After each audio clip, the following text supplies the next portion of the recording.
ہر دینی روایت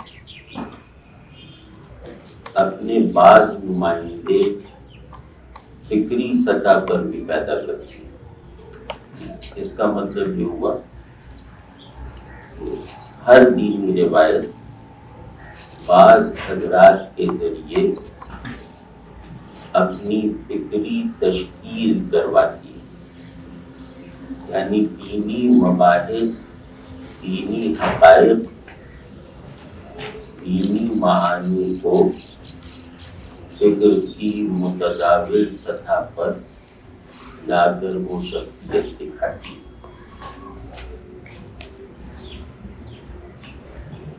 ہمارے اس خطے کی یعنی بر صغیر میں مسلمانوں کی جو دینی روایت ہے،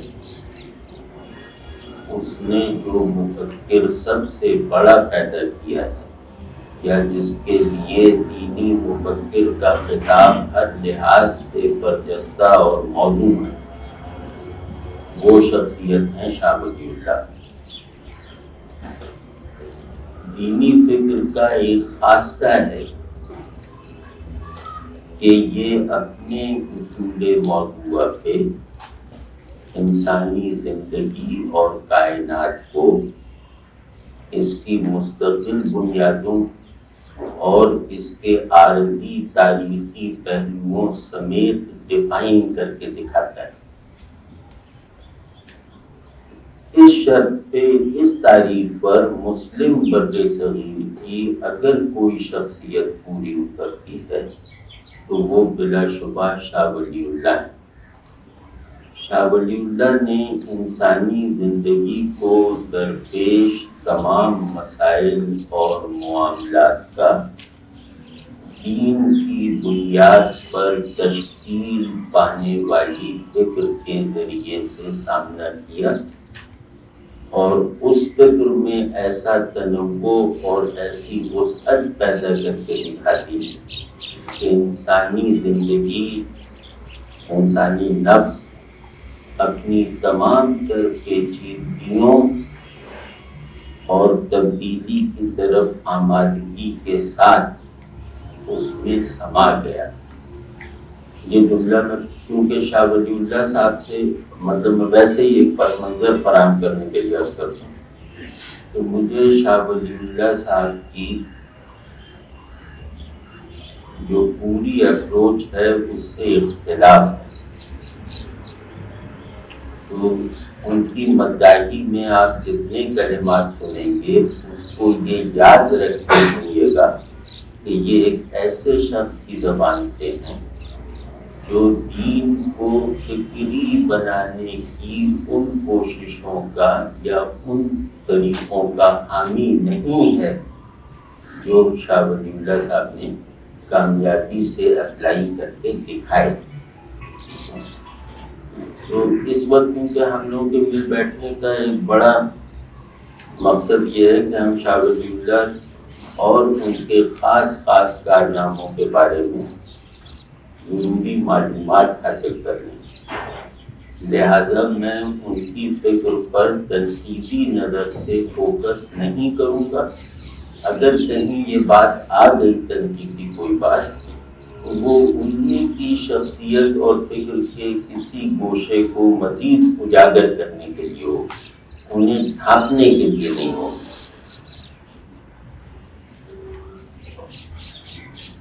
تو جیسا میں نے عرض کیا کہ کسی بھی مفکر، کسی بھی باضابطہ مفکر کا مطالعہ کرتے وقت سب سے پہلے یہ دیکھنے اور ڈھونڈنے کی کوشش کرنی چاہیے کہ اس کا بنیادی مسئلہ ہے کیا۔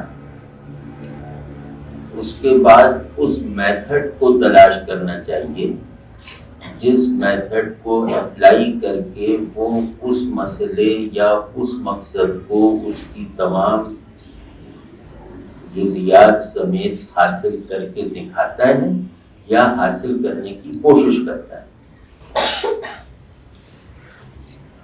شاہ ولی اللہ جیسے کہ ہم سب جانتے ہیں کہ غیر معروف شخصیت تو ہے نہیں، ان پہ بہت کچھ اچھا لٹریچر لکھا جا چکا ہے۔ ہماری مذہبی اور تہذیبی جو ایک اسٹرکچر ہے اس کی اکثر بنیادیں شاہ ولی اللہ کی فراہم کرتا ہے. تو لہذا اگر بطور مفکر کے ان کے کاموں میں اتر کے کوئی شخص انہیں اپریشیٹ نہ کر پائے تو بھی وہ ان کے نام سے اور اس نام سے منسوب جو کارنامے اور اثرات ہیں ان سے واقف ہے. ان کے بارے میں اس حد تک معلومات رکھنا ہندی مسلمان کی دینی اور تہذیبی ضرورت ہے. تو یہ ضرورت الحمدللہ سب پوری کرتے ہیں، سب ان کے بارے میں جانتے ہیں. اور اتنا سب جانتے ہیں کہ شاہ ولی اللہ ایک ہمہ جہت شخصیت کے مالک تھے. ہمہ جہت شخصیت کے مالک ہونے سے کیا مطلب کہ میں تھوڑا سا ایک جملہ معترضہ کہتا ہوں، اس سے بعد میں ایک جدید رنگ پیدا ہو جائے گا تاکہ آپ لوگ مان سکیں. مشل فوکو نے کہا ہے کہ ہر دور کا ایک ایپسٹیم ہوتا ہے. ایپسٹیم سے مراد مطلب کئی چیزیں ہیں، لیکن یہ کہ ہم اس سے مراد لے رہے ہیں حد علم اور مزاج علم. ہر دور کی ایک حد علم ہوتی ہے جس کو وہ کراس نہیں کر سکتا. ہر دور کا ایک مزاج علم ہوتا ہے جس سے وہ منحرف نہیں ہو سکتا. تو حد علم واضح ہے، مزاج علم کا مطلب ہے وہ موضوعات جن پہ ریسرچ ہوتی ہے، جن پہ غور و فکر ہوتا ہے، اور ہماری جمالیاتی سرگرمیاں بھی جن کے ارد گرد گھومتی ہیں. تو شاہ ولی اللہ صاحب جس زمانے میں تشریف لائے اس زمانے کا جو ایپسٹیم تھا، یعنی اس زمانے کی جو حد علم اور جو مزاج علم تھا، وہ اجزاء کی صورت میں تو نمایاں تھا. یعنی وہ اجزاء کا ایک بلندہ تو تھا، اجزاء کا ایک مجموعہ نہیں تھا. یعنی ایک جز دوسرے جز سے ربط پیدا کر کے کسی کل کو اجاگر نہیں کرتا تھا. یعنی منتشر اجزاء علمی جو اور موضوعات تھی وہ ہماری کل کائنات تھے. ایک شخص ہے وہ اسپیشلسٹ ہے فن حدیث میں، ایک شخص ہے وہ اسپیشلسٹ ہے فنون و فقہ میں، ایک شخص ہے اس کی اسپیشلائزیشن تفسیر میں. مثال کے طور پر یہ دو، ایک مفسر اور ایک محدث، اپنے اپنے ڈسپلن میں مہارت رکھنے کے باوجود ایک دوسرے کے ساتھ مربوط نہیں تھے. ان دونوں کے درمیان کوئی نقطۂ اتصال نہیں تھا. جب روایتیں اپنے انحطاط یا اپنی تشکیل کے آغاز کے مرحلے میں ہوتی ہیں تو ان کی حالت اینٹوں کے ڈھیر کی طرح ہوتی ہے جو مل کے دیوار نہیں بن پائی ہوتی. شاہ ولی اللہ صاحب جس دور میں تشریف لائے اس دور کا ایپسٹیم اسی طرح تھا کہ اینٹوں کا ڈھیر تو لگا ہوا تھا، وہ ڈھیر ایک دوسرے سے جڑ کر دیوار نہیں بن پایا تھا. شاہ صاحب نے یہ کام کر کے دکھایا. مطلب ان کی جو بہت بڑی ایک کنٹریبیوشن ہے وہ یہ کہ انہوں نے ہمارے علم کے مختلف ڈسپلنس کو ایک دوسرے سے مربوط کیا، ایک دوسرے کے لیے کمپلیمنٹری بنایا، ایک کو دوسرے کے ذریعے سے تکمیل دینے کا ذریعہ بنا دیا.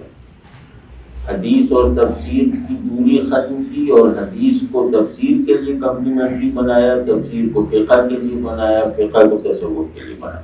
یعنی انہوں نے ہمارے علم کے بکھرے ہوئے تمام اینڈز کو ایک دوسرے سے جوڑ کر دکھا دیا. یہ ان کا بہت بڑا کنٹریبیوشن ہے. اور میرے علم کی حد تک مسلم بر صغیر کی دینی علمی فکری روایت میں ان سے زیادہ کا تو تصور نہیں کیا جا سکتا. ان کے برابر کثیر الموضوعات شخص کوئی نہیں.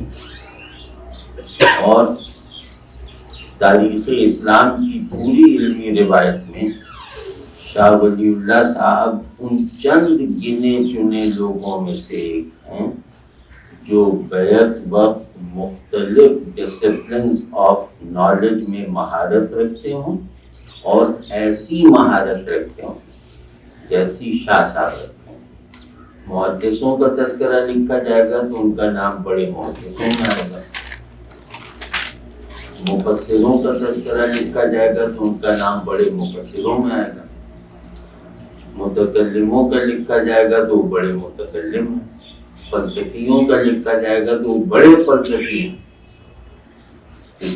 سوشل سائنٹسٹ کا تذکرہ آئے گا تو وہ بہت بڑے سوشل سائنٹسٹ ہیں. ادب دانوں کا تذکرہ آئے گا تو وہ بہت بڑے ادب دان ہیں اور صاحب طرز ادیب ہیں. غلط جتنے اویلیبل ڈسپلن آف نالج تھے ان سب پہ انہوں نے ایک ماسٹری فراہم کی اور ان میں کچھ ڈسپلنس کا اضافہ بھی کیا. تو ایسی کوئی دوسری شخصیت ہمارے پاس موجود نہیں.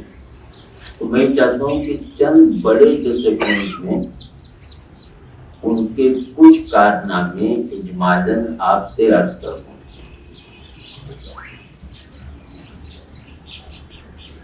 مثال کے طور پہ فقہ ہے، قانون. شاہ صاحب میری معلومات کی حد تک بر صغیر کی علمی روایت کے پہلے آدمی ہیں جنہوں نے فرمایا کہ قیاس سے برآمد ہونے والا قانون شریعت کے ساتھ کوئی ابدی نسبت نہیں رکھتا اور ایسے حالات ہو سکتے ہیں کہ صحیح قیاس سے برآمد ہونے والے ایک قانون کو بدلا جا سکے. ایک نمبر 2 یہ کہ انہوں نے آ کر قانون کی غایت کا موضوع چھیڑ دیا. انہوں نے کہا کہ حکم بذات خود مقصود نہیں ہے، یعنی اللہ کا حکم اپنے بندے کو محض اتنا تقاضا نہیں کرتا کہ مجھے سمجھ لو اور میری تعمیل کرو. شاہ صاحب ہماری ہسٹری میں انڈین مسلمز کے ہسٹری میں وہ پہلے آدمی ہیں جنہوں نے حکم کو اس حکم میں تحقیق کر کے جو غایت برآمد کی اس غایت کو حکم پر حاکم رکھا. اب اس پہ میں نہیں جا رہا کہ اس میں غلطیاں کیا ہوں، لیکن شاہ صاحب اس فکر کے ہمارے یہاں بانی ہیں کہ قانون اپنے تمام اجزاء میں کچھ مقاصد کو حاصل کرنے کا ذریعہ ہوتا ہے، خود مقصد نہیں ہوتا. اور شرعی قانون یعنی اللہ کے احکام میں ایک خاصیت الگ سے آ جاتی ہے انسانوں کے بنائے ہوئے قوانین کے مقابلے میں کہ یہاں جبر محبوب ہوتا ہے. یعنی جو حکم کا مخاطب ہے حکم میں سے آپ جبر ظاہر نہیں کر سکتے، حکم جبر ہی کا نام ہے. وہ حکم اگر اللہ کا ہوگا تو بندے کے لیے اپنی مجبوری ایک قوت بن جاتی ہے. تو شاہ صاحب کا کہنا یہ ہے کہ شریعت یعنی اللہ سے ثابت شدہ احکام جو قیاس سے برآمد نہ ہوئے ہوں، ان کی غایت یہ ہے کہ اللہ نے بندوں کو جس مقصد کے لیے پیدا کیا ہے کہ وہ اس کی بندگی کریں، اس کی اطاعت کریں، اس کی فرما برداری کریں. تو یہ اپنے حالات اور صلاحیتوں کے تغیر اور تبدیلی کے باوجود اس مقصد اس غایت سے عملاً اور حالاً وابستہ رہیں اور اس وابستگی کو حکم کی ظاہری تعمیل پر فوقیت. بعض حالات ایسے ہو سکتے ہیں، بعض ہیومن سائیکک کنڈیشننگز ایسی ہو سکتی ہیں کہ 400 سال سے ایک خاص صورت تعمیل رکھنے والا حکم اب ممکن نہ رہا ہو اس صورت تعمیل کے ساتھ برقرار رہنا. تو شاہ صاحب کے فلسفہ قانون کے مطابق اس صورت تعمیل پر اصرار کرنا حکم کی غایت کا انکار کرنا ہے. واضح ہی بات. میں اس بات کو خطرناک سمجھتا ہوں لیکن بیان کر رہا ہوں بات. تیسرا اصول ان کا یہ تھا کہ وہ عالم جو احکام کے سورس کا علم رکھتا ہو، یعنی جس کو یہ معلوم ہو کہ یہ حکم وہاں سے برآمد ہوا ہے، ان دلائل کی بنیاد پر ثابت ہوا ہے، اس کے لیے دوسرے کسی عالم کی تقلید کرنا ٹھیک نہیں ہے.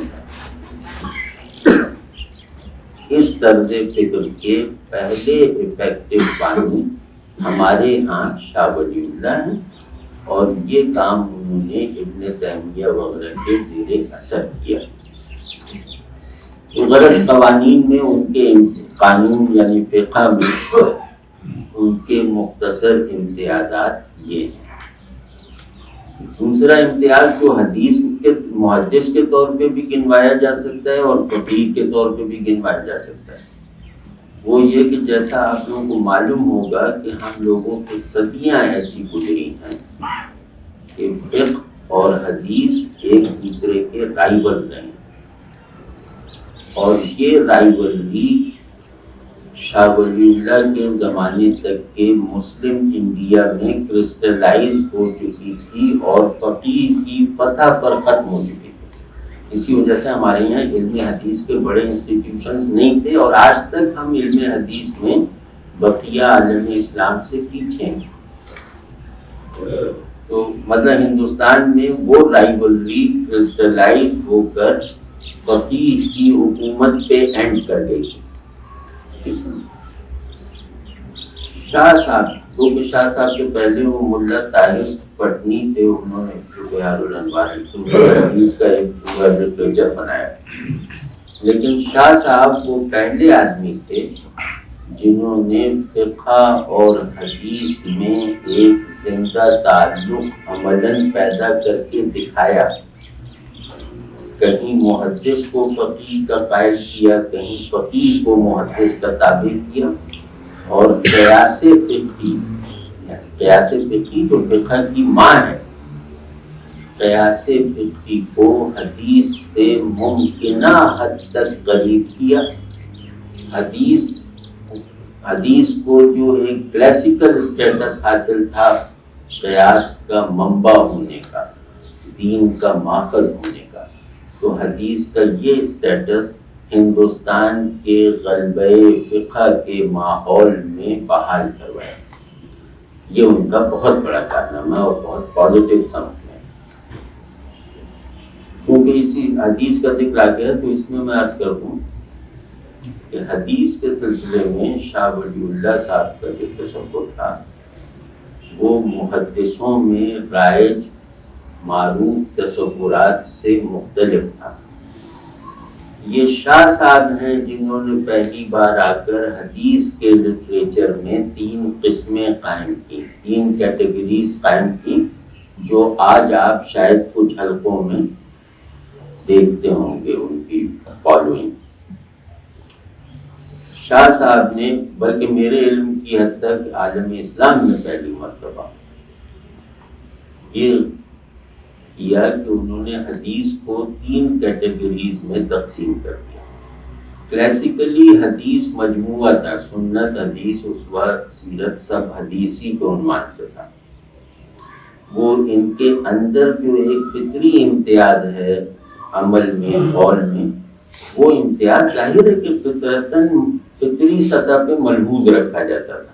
لیکن اس کی علمی یا فنی کیٹیگرائزیشن نہیں کی گئی تھی۔ شاہ صاحب نے آ کر 3 کیٹیگریز میں اس کو بانٹا کہ حدیث قول ہے، سنت ثابت شدہ فعل ہے، اسوہ سیرت ہے،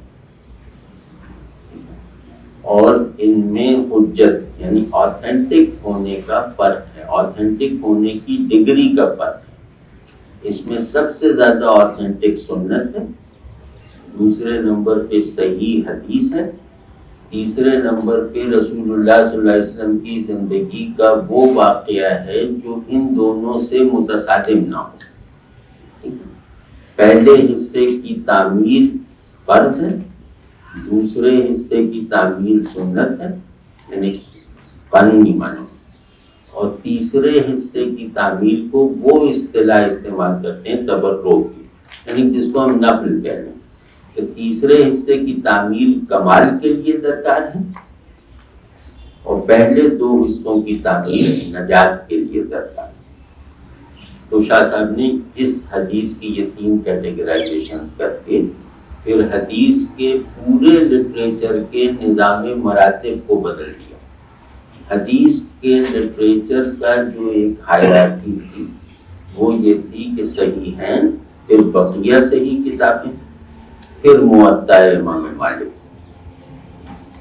شاہ صاحب نے آ کے کہا کہ یہ سارا نظام مراتب ہی غلط ہے، ان میں یہ تمام محدثین میں، تمام مرتبین میں فقاہت نہیں پائی جاتی، یعنی امام بخاری فقیہ نہیں تھے، امام مسلم فقیہ نہیں تھے، امام اور جو ہے تو ان لوگوں نے امام مالک کے ساتھ زیادتی کی ہے۔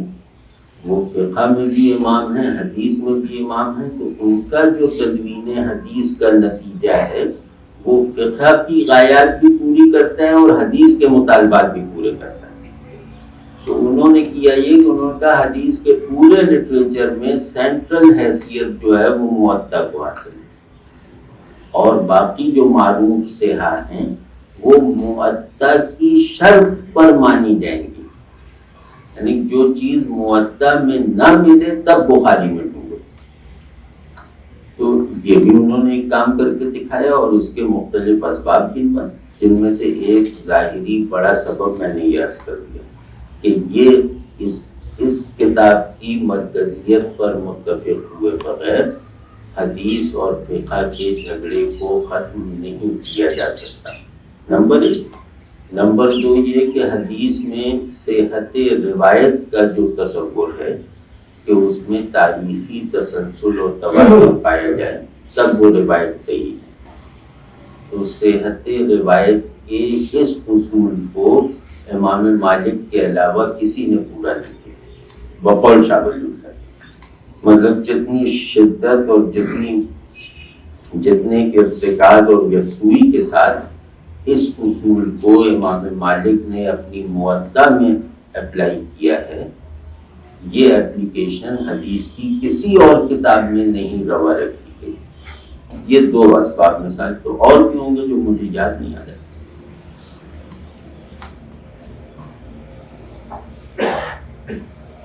تیسری حیثیت ہے ان کی متکلم۔ جیسا کہ ہم جانتے ہیں کہ ہمارا علم کلام 2-3 دبستانوں کے تاریخی تسلسل پہ کھڑا ہوا تھا، یعنی اشعری ہیں سب سے بڑا اسکول، ماتریدی ہیں وہ ایک چھوٹا اسکول جس کو حنفی فقہ نے سہارا دیا۔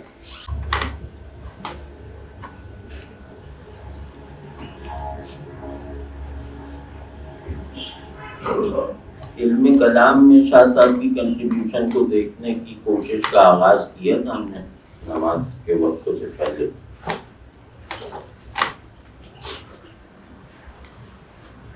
اس میں مجھے یہ عرض کرنا تھا کہ کلام کی پیدائش یعنی علم الکلام کی پیدائش کسی بھی دین کا داخلی تقاضا نہیں ہوتا، کیونکہ اگر یہ دین نفس دین کا اقتضا ہو تو اس کا مطلب یہ ہے کہ عقل وہی پر حاکم. تو یہ کوئی جبر ہوتا ہے، کوئی دباؤ ہوتا ہے، کوئی چیلنج ہوتا ہے، جس کے نتیجے میں علم الکلام پیدا ہوتا ہے، اور علم الکلام کے پیدا ہونے کا عمل دینی طور پر جسٹیفائیڈ ہوتا ہے. علم الکلام کی پیدائش کا سبب یا علم الکلام کی پیدائش کا سبب تو واضح ہے. علم الکلام کی سیف ڈیفینیشن یہ ہے کہ تسلیم کے مرحلے پر، یعنی دین کو قبول کرنے کے مرحلے پر، چونکہ عقل کا کردار مرکزی ہوتا ہے، دین جب اپنے مانے جانے کا مطالبہ کرتا ہے تو انسان کی جو استعداد اس کا مخاطب ہوتی ہے وہ استعداد عقل ہے. دین جب اپنے ماننے والوں سے خطاب کرتا ہے تو پھر بنیادی مخاطب عقل نہیں. ٹھیک ہے، یہ فرق ہے. تو یہ عقل جس کی صحت پر دین کی قبولیت کا انحصار ہے، جو اگر صحیح نہ ہو تو دین قبولیت کے عمل سے نہیں گزر سکتا انسانوں کی دنیا میں. تو یہ عقل اس عقل پر غالب آ جائے جو دین کا انکار کرتی ہے. یعنی علم الکلام کی پیدائش کا مقصد کیا ہے کہ دین کو ماننے والی عقل دین کو نہ ماننے والی عقل پر غالب آئے، مشترکہ استدلال کے ساتھ. دین، میری عقل نے دین کو تسلیم کر لیا، اب میں اس عقل سے مخاطب ہوں جو دین کا انکار کر رہی ہے. تو اس کا انکار جس استدلال پر مبنی ہے، مجھے اسی استدلال کو استعمال کرنا ہے. واضح ہے نا؟ تو اس کو کہتے ہیں کہ علم کلام کی تعریف یہ ہوئی کہ دین کو ماننے والی عقل ایک مشترکہ مادہ استدلال پر دین کو نہ ماننے والی عقل پر غالب آ جائے. واضح نہیں بات. لیکن ہوتا یہ ہے کہ علم الکلام اپنا یہ کردار ادا کر لینے کے بعد جب انکار کے چیلنج کو سروائیو کر لیتا ہے، اس سروائیول کی ساری وجہیں استدلالی نہیں ہوتی. اس سروائیول کی وجہ حکومت کی مضبوطی ہو سکتی ہے، سوشل اسٹرکچر کا استحکام ہو سکتا ہے. تو بہرحال کسی وجہ سے بھی جب معروضی حالات میں عقل کی جانب سے اٹھایا ہوا دین کی ویلیڈیٹی کے بارے میں چیلنج ضعیف پڑ جائے یا غائب ہو جائے، تو جس علم الکلام نے اس کو یہاں تک پہنچانے کی ذمہ داری لی تھی، وہ اپنے استدلال اور دلائل سمیت عقیدہ بن جاتا ہے. یہ مطلب ایک تقدیر ہے. جس طرح میری ضرورت اطاعت، یعنی میں یہ چاہتا ہوں، میرے مسلمان ہونے کا مطلب یہ ہے کہ میری زندگی اپنی تمام تفصیلات میں اپنے پورے سائز میں دین کے زیر سایہ رہے. یعنی میں اپنی پوری بناوٹ میں کوئی ایسا جز بھی باقی نہ چھوڑوں جو دین سے واضح طور پر متعلق نہ ہو. یہ بندگی کی تمنا ہے، یہ بندگی کی سچائی کا واحد ثبوت ہے. نہیں، بندگی کی سچائی کے ساتھ ڈیفینیشن کیا ہوئی کہ میں پورے کا پورا آپ پر نثار. ایک آدمی اٹھ کر اللہ سے وعدہ کرتا ہے، یا اللہ میں جتنا اپنی دسترس میں ہوں اتنا تو ابھی نثار ہوتا ہوں، اتنا تو ابھی اپنے آپ کو نظر کرتا ہوں، اور جتنا میں اپنی دسترس میں نہیں ہوں تو آپ کی قدرت میں تو ہوں، وہ اس کے انعام کے طور پر آپ مجھ سے نثار کروا دیجیے اور اس تحفے کو میرے نام سے قبول فرما دیجیے۔ یہ بندگی کی سچی تمنا ہے۔ اس کے بغیر بندگی محض ایک قانونی طور پر قابل تسلیم دعوت تو بن سکتی ہے، لیکن اس اطمینان کا موجب نہیں بن سکتی جو اطمینان اپنی ذمہ داری کو ادا کر دینے کے بعد میسر آتا ہے۔ ٹھیک ہے نا؟ تو سچا بندہ یہ چاہتا ہے کہ وہ بندگی کی سب سے جو بڑی دو ضرورتوں میں سے ایک ضرورت ہے وہ ہے اطاعت، حکم برداری، اللہ کے احکام کے پر عمل کرنا نہیں، اللہ کے احکام کے تابع ہو جانا۔ ان دونوں میں فرق ہے۔ میرا اللہ سے کسی راؤنڈ ٹیبل کانفرنس کے نتیجے میں یہ معاہدہ نہیں ہوا کہ آپ کے احکام کی جو 20 احکام کی فہرست ہے اس پہ عمل کر کے میں فارغ ہوں۔ ایسا تو میرا اللہ سے تعلق نہیں ہے نا۔ میرے تعلق کی بناوٹ یہ ہے کہ اللہ حاکم، میں محکوم، اللہ عامر، میں مامور۔ تو اب میری پوری سیلف کنڈیشننگ جو ہے وہ محکوم اور مامور کی ہو۔ تو حکم پر عمل کرنا بندگی کے تقاضائے اطاعت کو تسکین نہیں دیتا۔ حکم پر عمل کرنے والا بن جانا یہ ہے تقاضا، کہ میں حکم کے تابع بن جاؤں، میں اپنی سیلف کنڈیشننگ اس طرح کر لوں ان ٹوٹو کہ مجھ پر اطاعت گزار مطیع بندے کا ٹائٹل درست معلوم ہو، صحیح ہو جائے۔ تو اس بندگی کی اس ارج نے فقہ کو پیدا کیا کہ انسانی زندگی اور اس سے پیدا ہونے والے حالات یا اس پر اثر انداز ہونے والے حالات، یہ سارے کے سارے مل کر بھی اپنے پورے زور تغیر کے ساتھ مجھے اطاعت کے موقف سے ہٹا نہ سکے۔ اطاعت کے پیڈسٹل پر میں نے صرف ایک پاؤں نہیں رکھا ہوا، اطاعت کے پیڈسٹل پر میں اپنے پورے وجود کے ساتھ کھڑا ہوں۔ تو کوئی ایسی ہوا نہ چلے جو مجھے اس پیڈسٹل سے گرا دے، کوئی ایسی خواہش نہ اٹھے جو مجھے اس پیڈسٹل سے اتار دے۔ تو اس کو آبجیکٹیفائی کرنے کا کوئی بھی پرنسپل جب تک آبجیکٹیفائی نہ ہو ہدف نہیں بن پاتا۔ یعنی یہ تو ایک سبجیکٹو بات ہو گئی نا۔ اس کی آبجیکٹیفیکیشن کا واحد ذریعہ یہ تھا کہ اس تقاضے کی ایک قانونی تشکیل کر دی جائے۔ تو آپ کو معلوم ہے کہ فقہاء کا کتنا بڑا احسان ہے، انہوں نے بندگی کے اس انٹرنسک تقاضے کی تکمیل کا مستقل سامان کر دیا۔ آپ سمجھ رہے نا؟ تو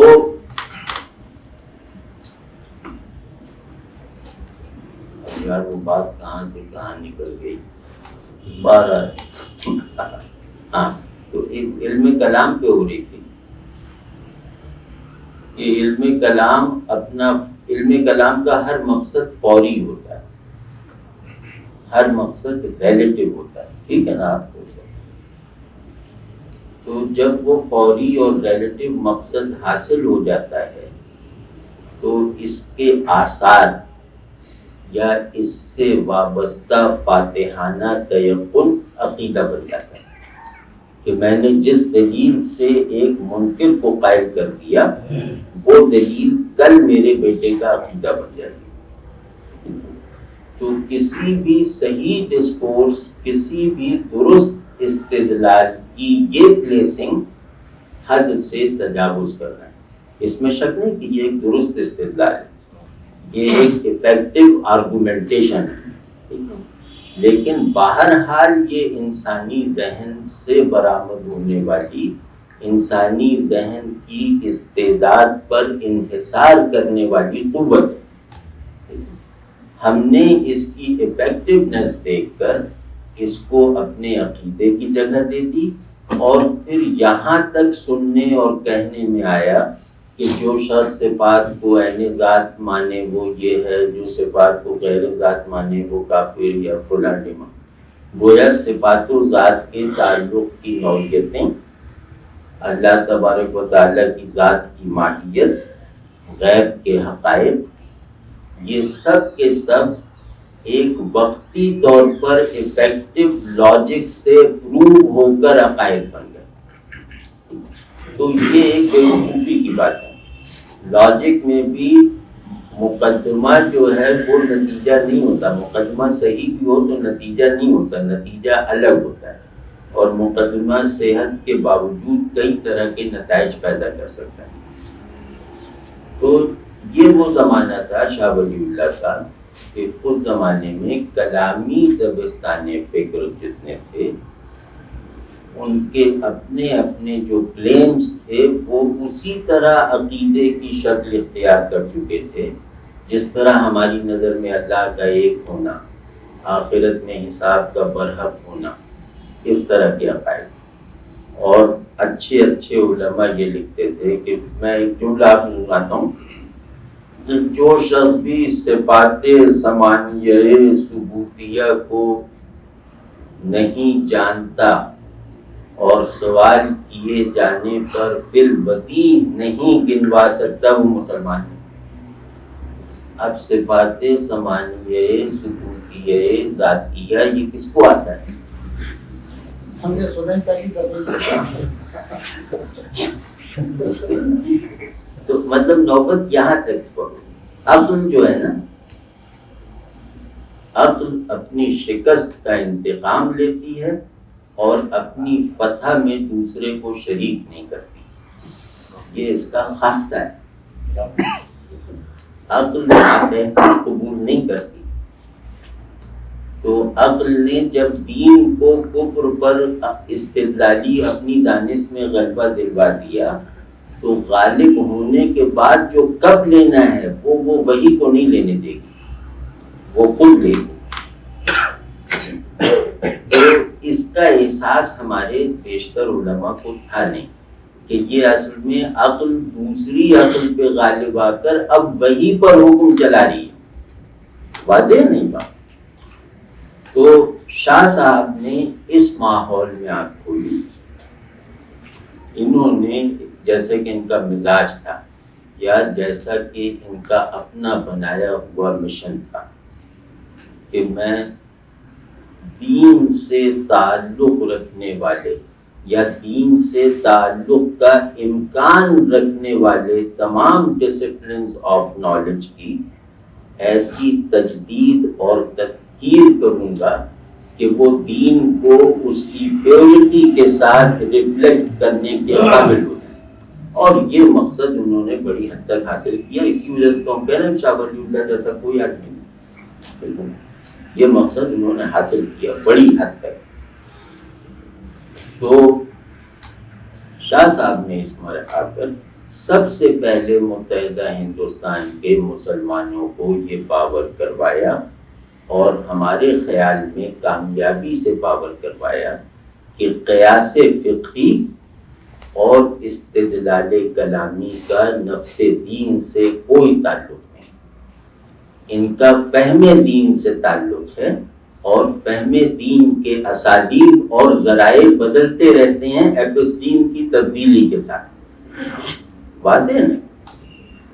تو یہ ان کا ایک اتنا بڑا کارنامہ ہے کہ جس کی وجہ سے ہم اب تک کی مشکلات پر یا آئندہ آنے والی اس طرح کی مشکلات پر قابو پا سکتے ہیں اگر ہم یہ ریئلائز کر لیں کہ دین کی تعبیر میں کی جانے والی کوئی بھی کوشش صحت اور غلطی کا امکان یا یقین رکھنے کے باوجود دین سے وہ دین کی مین باڈی کا حصہ نہیں ہے۔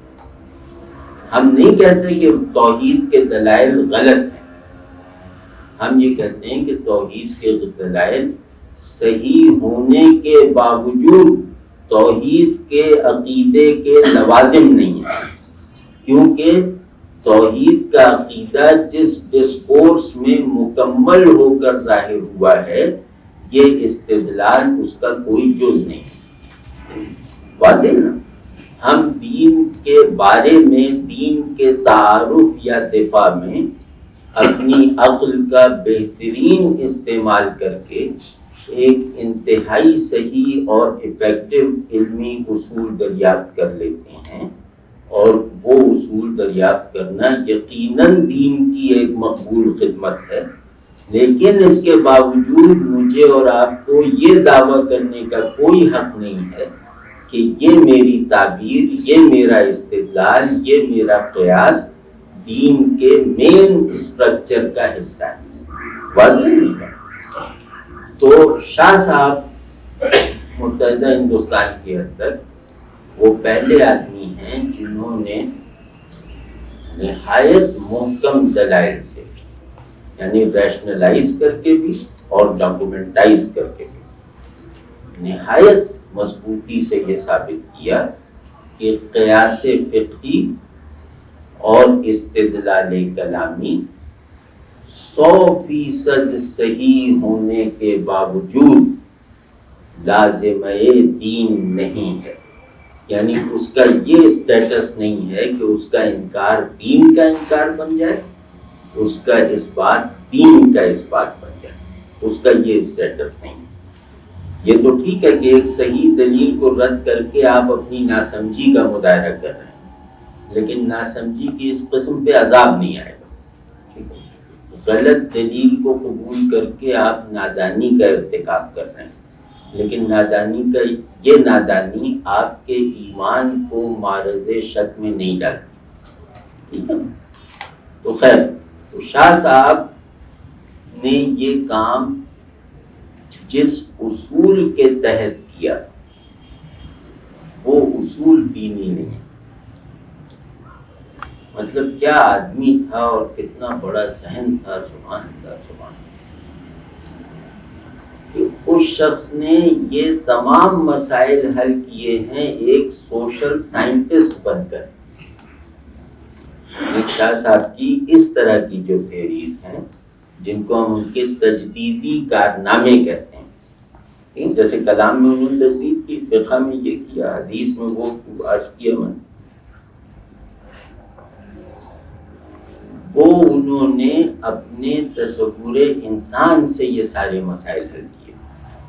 شاہ صاحب کی جو، جیسے میں نے گفتگو کا آغاز جس طرح کیا تھا کہ کسی بھی مفکر یا کسی بھی صاحب فکر آدمی کو ٹھیک طرح سمجھنے کا طریقہ یہ ہے کہ پہلے آپ اس کا مقصود جاننے کی کوشش کریں، وہ مقصود پتہ چل جائے تو پھر اس میتھڈ پہ ہاتھ ڈالیں جو میتھڈ اس نے اس مقصود کو حاصل کرنے کے لیے اپلائی کیا۔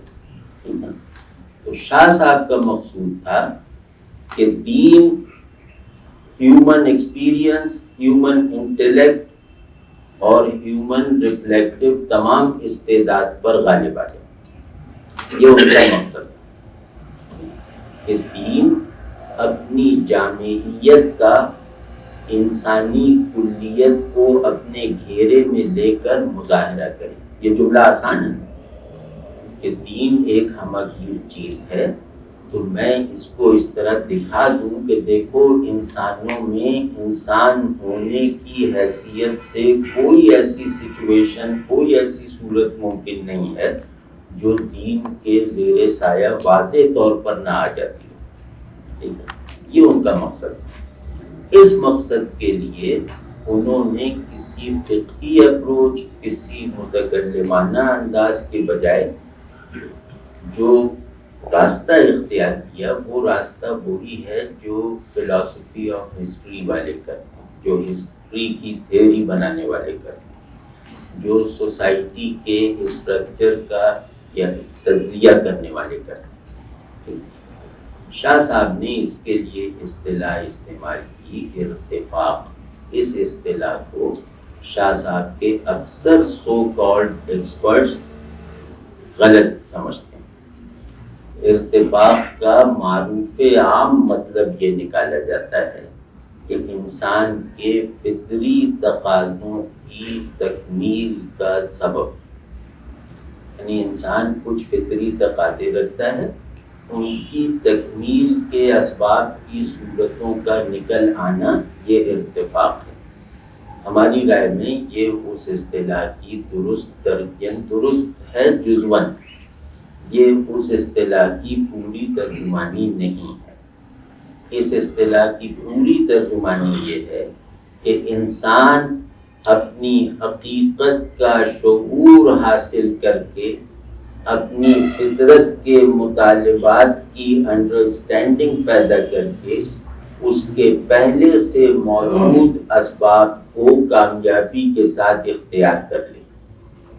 اب اس ڈیفینیشن میں اور اس ڈیفینیشن میں فرق ہے، ٹھیک ہے؟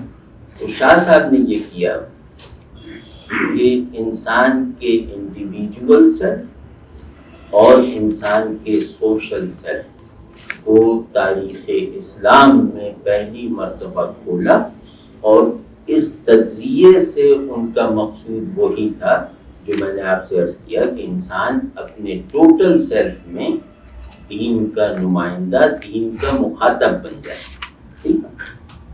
تو خیر یہ کلام والی بات مکمل ہو گئی، بلکہ زیادہ ہی مکمل ہو گئی۔ شاہ صاحب کا چوتھا خصوصی میدان جو تھا وہ تھا تصوف۔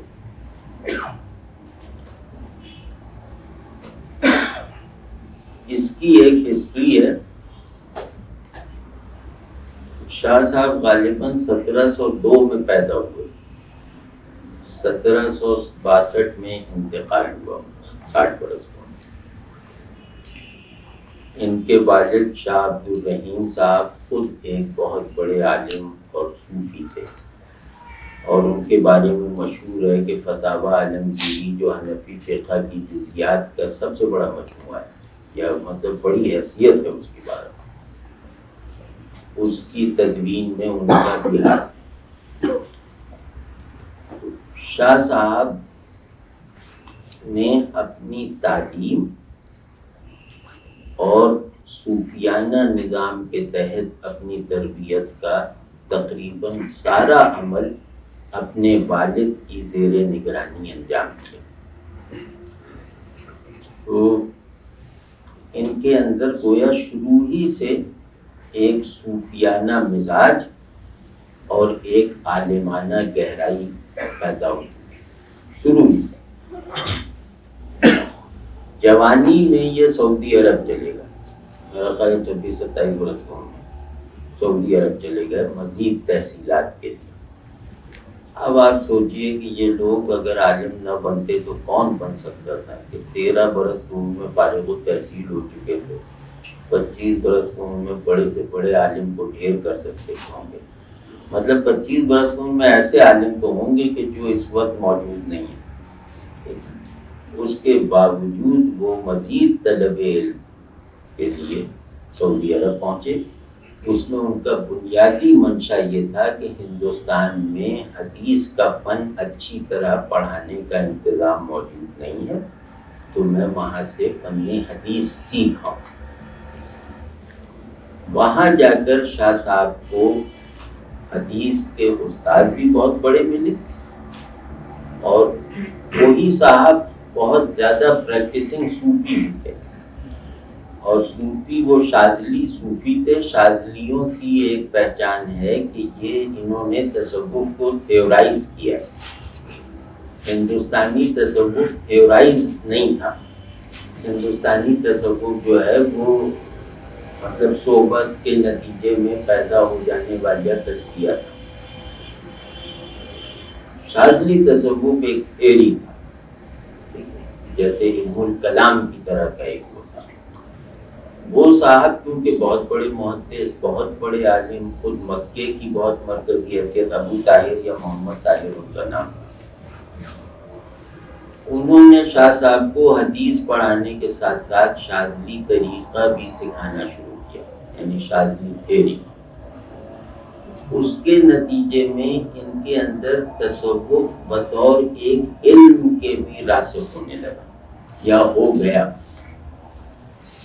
اس کے بعد کئی برس بعد جب یہ ہندوستان آئے تو اب یہ ایک ایکسپرٹ محدث سے مراد یہ ہے کہ جس کا حدیث کے بارے میں صحیح یا ضعیف کہہ دینا وزن رکھتا ہوا ہے فن کے نزدیک، وہ بن چکے تھے، اور اس کے ساتھ ساتھ ایک نظریے ساز صوفی کی حیثیت بھی اختیار کر چکے تھے۔ وہاں انہوں نے ابن عربی کو ٹک کے ان کو سپن پڑھا، اور جب یہ یہاں پہنچے تو شاہ صاحب کا جو مائنڈ سیٹ تھا وہ یہ تھا کہ وہ کسی بھی کلام کو ریکنڈیشن کیے بغیر نہیں رہتا۔ مطلب آپ شاہ صاحب کو جب پڑھیں گے نا تو دو چیزیں آپ کو واضح نظر آئیں گی کہ انسانی کلام کی ریسائکلنگ، ریکنڈیشننگ، یہ ان کے ذہن کا ایک بڑا مستقل اور مسلسل عمل ہے۔ اور ربانی کلام کی کیٹیگرائزیشن، یہ ہمارے یہاں کا کلاسیکل علمی رویہ نہیں تھا اس طرح کے موضوعات کہ قرآن کے بڑے مضامین کیا ہیں، یہ ہمارا رویہ نہیں تھا۔ ہماری نظر میں تو سب چیزیں ایک پریزنس رکھتی ہیں اور ایک ہی طرح کا زور رکھتی ہیں۔ اللہ کہتا ہے میں ہوں، میں اسی طرح آمادگی کے ساتھ حاضر ہوں۔ اللہ کہتا ہے جنت ہے، میں اسی طرح آمادگی کے ساتھ حاضر ہوں، اور ویسی ہی کیفیت پیدا ہو۔ ٹھیک ہے نا؟ یہ ہمارا کلاسک، جب ہم انٹیگریٹڈ تھے، مطلب اپنے ایک انٹیگریٹڈ سیلف کے ساتھ تھے جو پوری طرح فلفلڈ تھا ڈیوائن ڈسکورس سے۔ خیر وہ ایک الگ موضوع۔ یہ رسم ہمارے یہاں شاہ صاحب نے شروع کی کہ قرآن کے 5 میجر تھیمز ہیں، پورا قرآن ان 5 تھیمز میں بند ہے۔ قرآن ایک پارٹ کی طرح ہے جس کی بنیادی 3 فلاں آیت ہیں۔ قرآن میں نظم ہے، وہ نظم 4 مراتب اور 4 انداز کا ہے۔ یہ ساری چیزوں کو بانی شاہ ولی اللہ ہے، اور ظاہر بے مثل ذہانت کے ساتھ اس پہ کلام بھی کیا۔ تو خیر یہ تو اس مائنڈ سیٹ کا امامت کے درجے پر پہنچنے کا استحقاق اور تیاری رکھنے والا ایک شخص ہندوستان آتا ہے، تو اب ہندوستان جو ہے وہ اس کا پھیلاؤ اس کی نظر میں بہت سکڑ جاتا ہے۔ اب وہ علم کے صوفیانہ تجربات کے نئے آفاق ایکسپیرینس کر کے آیا ہے، تو اب اس کے لیے لگ رہا تھا کہ میں پریمیٹیو ایج میں پہنچا۔ یہاں آ کر انہوں نے سب سے پہلے تو حدیث کے بارے میں بہت ساری چیزیں رائج کی، بہت ساری غلط فہمیاں رفع کی، بنیادی علمی کام یہ کیا، لیکن اس کے ساتھ ساتھ انہوں نے تصوف پہ تحریروں کا، یعنی متصوفانہ مضامین پر تحریروں کا سلسلہ شروع کیا، جس کو کبھی وہ حکمت کا نام دیتے تھے اور کبھی معارف کا۔ میری رائے میں شاہ صاحب کے پورے کاموں میں سب سے کمزور جز جو ہے وہ ان کا تصوف ہے۔ ان کے تصوف میں ایک تو یہ کہ وہ تصوف کے فکری امتیازات کو بھی ملحوظ نہیں رکھ سکے۔ تصوف کی فکری بنیاد حقیقت کی لیونگ پریزنس کو ایکسپیرینس کر کے ادراک کرنا ہے۔ یعنی تصوف کا مقصد علمی زور استدلال سے نہیں حاصل ہوتا، وہ شدت تعلق سے میسر آتا ہے۔ تو فلسفہ تصوف تعلق مع الحق کی فلسفائزیشن ہے۔ واضح نہیں؟ شاہ صاحب نے اس کو مس کیا میرے خیال۔ شاہ صاحب نے تصوف سے حاصل تصوف کا جو حاصل شدہ علم تھا اس کو کلام اور مسلم فلسفی کے متبادل کے طور پر مروج کرنے کی کوشش کی۔ اس میں گڑبڑیں ہو گئی۔ جیسے فلسفے کا مقصد کیا ہے کہ عقل کو حقیقت تک پہنچنے کے لیے کسی بیرونی رہنمائی کی ضرورت نہیں ہے، وہ جن چیزوں کو بھی استعمال کرے گی اپنے ٹول کے طور پہ کرے گی۔ یعنی ایک بادشاہ کی بگھی ہے، اس میں کوئی پہیہ چاہیے تو دین سے بھی لے لے گا۔ یہ فلسفہ ہے، چاہے یہ مسلم فلسفہ ہی کیوں نہ ہو۔ فلسفہ عقل کی حکومت کے حدود کو زیادہ سے زیادہ پھیلانے کی مسلسل کوشش سے عبارت ہے، چاہے یہ کوشش مسلمان ہی کیوں نہ کرے۔ دوسرا ہے کلام، یعنی فلسفے میں مقصود ہے تحقیق، کلام میں مقصود ہے توجیہ، کہ حقیقت اپنے ڈسکورس کے ساتھ میرے پاس موجود ہے، میں اس ڈسکورس کی قابل قبول توجیہ کرتا ہوں جس کی حفاظت آسان ہے، جس پر استدلال آسان ہے۔ شاہ صاحب نے صوفیانہ مباحث اور موضوعات کو تحقیق یا توجیہ کا درجہ دے دیا۔ یہ میرا خیال ہے کہ ایک بہت بڑا بلنڈر ہوا، جس کی وجہ سے بعد میں نظری تصوف پر ہندوستان میں سامنے آنے والی تحریریں ایک مذاق بن کر رہ گئی، جو مطلب صوفی ڈسکورس کے بھی سیٹ معیارات پر پوری نہیں اترتی۔ آخر کوئی وجہ ہے کہ فقہ میں ہمارا کام شام کا فقیہ بھی استعمال کرتا ہے، کلام میں ہمارا کام جو ہے وہ عراق میں بھی لوگوں کے کام آ رہا ہے، حدیث میں ہماری کچھ خدمتیں الجزائر میں بھی قبول کی جا رہی، تصوف میں ہمارا کوئی نام ہی نہیں، ٹھیک ہے نا۔ اب ابن عربی سوسائٹی بنی ہے، 10 ان کے فورمز ہیں، اس میں ہندوستان میں کتب نظری تصوف کی کتابیں لکھنے والوں کا کوئی حوالہ نہیں آتا۔ اس کا بنیادی سبب یہ ہے کہ شاہ ولی اللہ صاحب نے تصوف کی تھیورائزیشن کو اس کے اپنے گیون حدود سے نکال دیا، اور جن حدود میں داخل کر دیا انہیں نئے نام کی ضرورت نہیں تھی۔ یعنی کلام تصوف بننا تو قبول نہیں کر سکتا، فلسفہ تصوف بننا قبول نہیں کر سکتا، تو وہ سب کلام اور فلسفے کے کھاتے میں چلی گئیں۔ بعد میں آنے والوں نے اس امتیاز کو ملحوظ نہ رکھنے کے رویے کو مزید مستحکم کرتے چلے گئے۔ تو یہ ان کا ایک بہت ویک وہ ہے، ان کی دیگر صلاحیتوں کے درمیان ایک ویک لنک ہے۔ اس میں ایک چیز اور ہے جو مجھے علمی طور پر غیر مطمئن کرتی ہے اس ڈسپلن۔ شاہ صاحب اپنی شخصیت کے ادراک اور اظہار میں غیر متوازن ہیں۔ یہ ٹھیک ہے کہ ایک بڑا عالم ہے، ابو حنیفہ کو معلوم ہے کہ میں ابو حنیفہ ہوں اور وہ مجھ سے بحث کرنے پہ آمادہ نہیں ہوں گے، اور وہ جانتے ہیں کہ جاہل آدمی اس کی کیا، تو وہ ٹھیک ہے۔ ایک آدمی کو یہ معلوم ہو کہ میں یہ ہوں اور اسی کے مطابق اپنے رویے کو وہ ترتیب دے، ٹھیک ہے، اس سے وقت بچتا ہے۔ لیکن بعض لوگ جو ہیں وہ اپنے آپ، وہ جو ان کے یہاں جو ایک سیلف میگنیفائر ہوتا ہے وہ بہت زیادہ بڑھ جاتا ہے۔ تو شاہ صاحب کا سیلف میگنیفائر ان کے ہاتھ میں ہمیشہ رہتا ہے۔ وہ نہیں میگنیفائر سمجھتے ہیں جس سے چھوٹے اور بڑے نظر آتے ہیں، وہ جو شیشہ ہے وہ کبھی ہاتھ سے گرنے ہی نہیں دیتے۔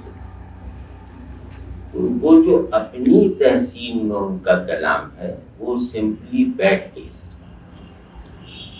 کہ میں شخص اکبر ہوں، میں مدار عالم ہوں، اللہ کی تقدیر جو فیصلہ کرتی ہے مجھے میڈیم بنا کے کرتی ہے۔ تو یہ ان کی وہ جو شدید خواہش تجدید تھی وہ تسکین نہ پا سکنے کی وجہ سے اس طرح کے جذبات، احساسات یا توہمات میں ڈھل گئی، لیکن یہ چیز بری لگتی ہے۔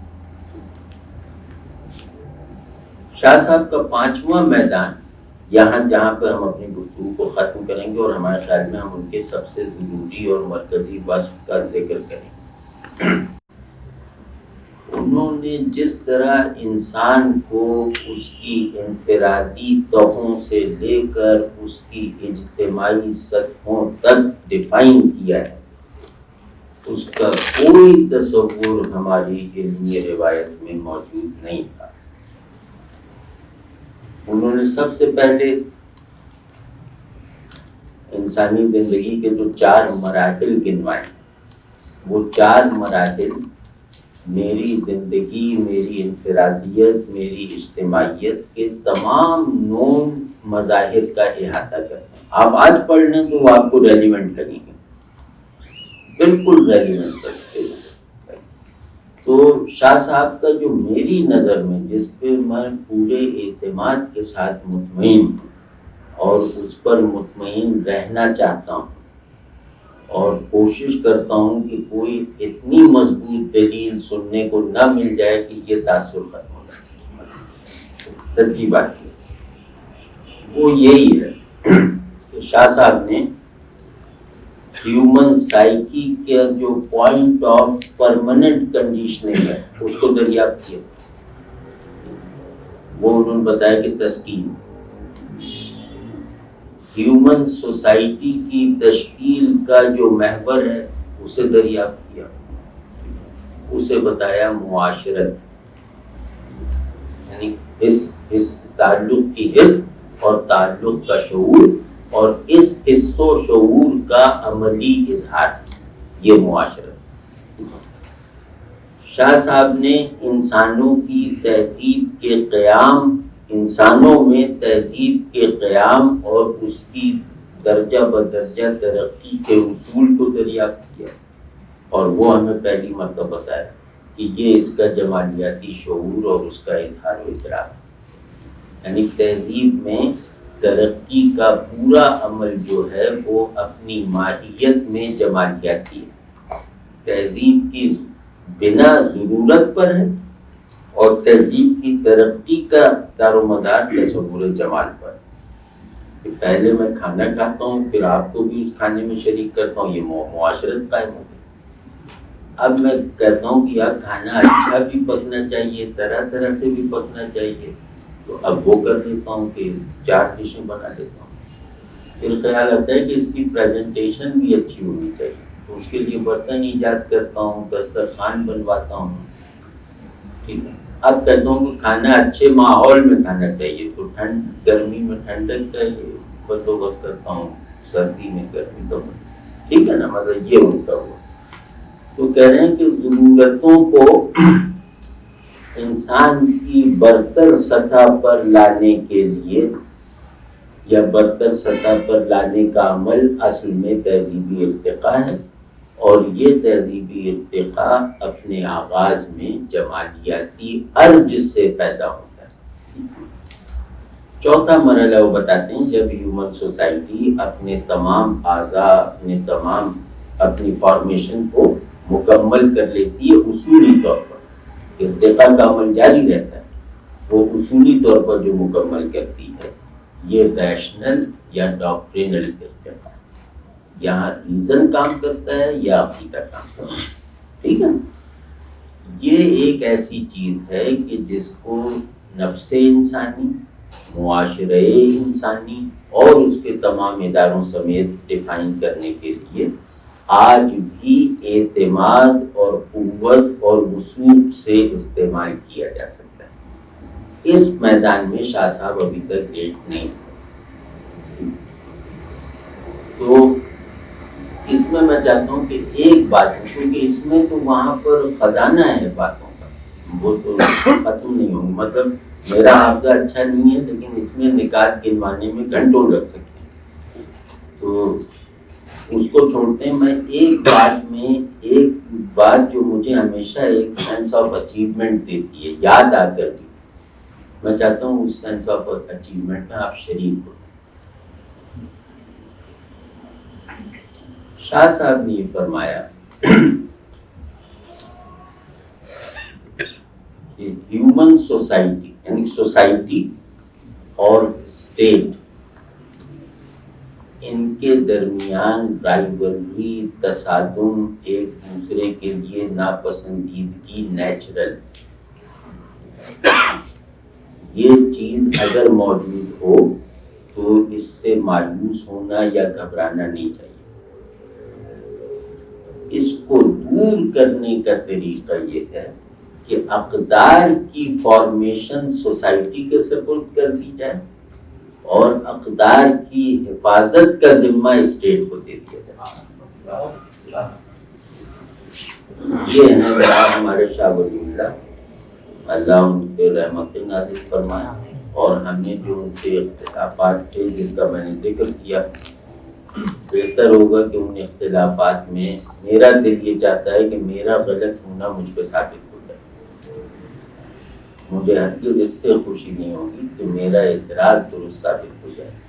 اللہ میری آنکھیں کھول دے اور آپ لوگوں کو بھی توفیق دے کہ آپ مسلم انڈیا کے سب سے بڑے عالم، مسلم انڈیا کی تمام بڑی میجر علمی روایتوں کے بانی، مسلم انڈیا میں پرماننٹ دینی فکر کا ادارہ قائم کرنے والی ہستی اور پورے عالمانہ مزاج کو متشکل کرنے والی قوت کا جائزہ آپ کی